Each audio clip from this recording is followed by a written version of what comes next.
The iconic, empty Highland Glens are a man-made landscape, the result of a deliberate, systemic depopulation. Before the late 18th century, these glens were heavily populated. Highland society was precarious, vulnerable to the elements and poor harvests, but it was held together by communal grazing, the raising of cattle, and deep kinship obligations. In 1746, the Battle of Culloden broke the military power of the Highland clans. Over the following decades, clan chiefs transitioned into commercial landlords, adopting the values of the English-speaking world. This shift triggered the Highland Clearances. A lived-in homeland was converted into a commercial estate. What estate owners called agricultural improvement translated directly into ruin on the ground. This chart shows how 19th century estate management worked. Landlords adopted the ideology of improvement, believing land should be strictly profitable. Through these ledgers, the traditional Highland economy was a problem. Thousands occupying inland glens were abruptly recategorized as a financial burden. Estate factors calculated that the same acreage could yield vastly higher rents if the small holdings were erased and reorganized for commercial sheep farming. The modern economic theory of commodification devalued and then overwrote a centuries-old social contract. People were in the way of profit, and the prescribed solution was eviction. The instrument of eviction was the Cheviot and blackface sheep. Bred for heavy wool and hardiness, these flocks required vast tracts of grazing land. They outcompeted the native population for the Highland ecology. The Highland farmers did not view their tenancy as a simple legal rental agreement. Their society operated on the concept of duthos, an ancestral sense of kinship with the natural environment, and a moral right to live on the land of their forebears. In the summer of 1792, this tension snapped. During the Year of the Sheep, 200 farmers organized a massive protest. They didn't slaughter the flocks. Instead, they drove 10,000 sheep steadily southward, asserting their property rights and defending their ecology. The military intervened, and the leaders of the drive were arrested and put on trial. The resistance collapsed, proving that the ledger would dictate the future of the landscape, clearing the way for systemic evictions. Nowhere was this approach more rigorous than on the massive Sutherland estate. Commissioner James Locke wrote extensively about the need to civilize the local population.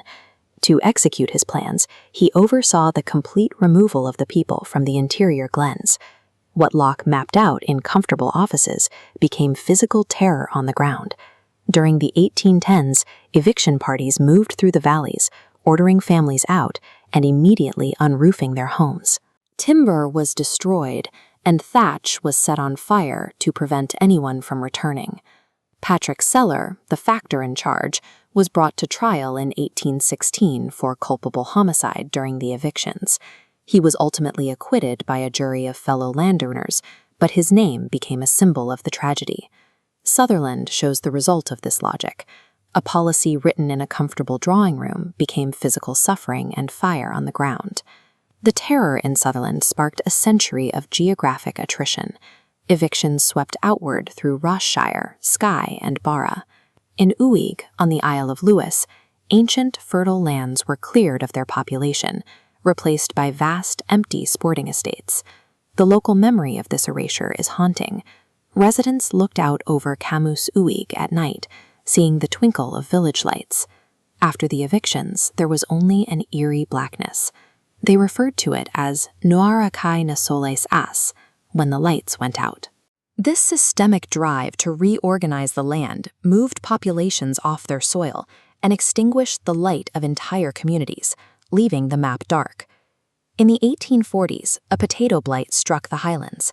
Landlords used the resulting famine to accelerate the eviction of a population they had already made vulnerable by stripping them of land tenure. Estate managers categorized the shipment of thousands of Highlanders to Canada and Australia as administrative relief. For the people boarding the ships, watching their coasts disappear, it was forced exile. They arrived in the New World facing harsh conditions, forced to rebuild a shattered culture far from their ancestral glens. Men and women born in Hebridean villages lived out their days and were buried an ocean away, their displacement made final in stone. The logic of the ledger had reached its final conclusion. To improve the Highland estates, the native people were permanently exported. The relentless dismantling of the Gaelic world eventually hit a breaking point.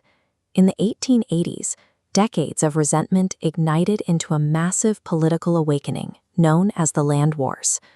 Rent strikes and protests forced the government to act. The 1883 Napier Commission finally recorded the testimony of crofters, leading directly to the 1886 Crofters Act. Highlanders were legally granted security of tenure on their remaining lands. While this legal victory did not repopulate the glens, which remain sheep runs and sporting estates today, the people and their culture did not vanish. The ledgers of improvement emptied the glens and replaced families with sheep.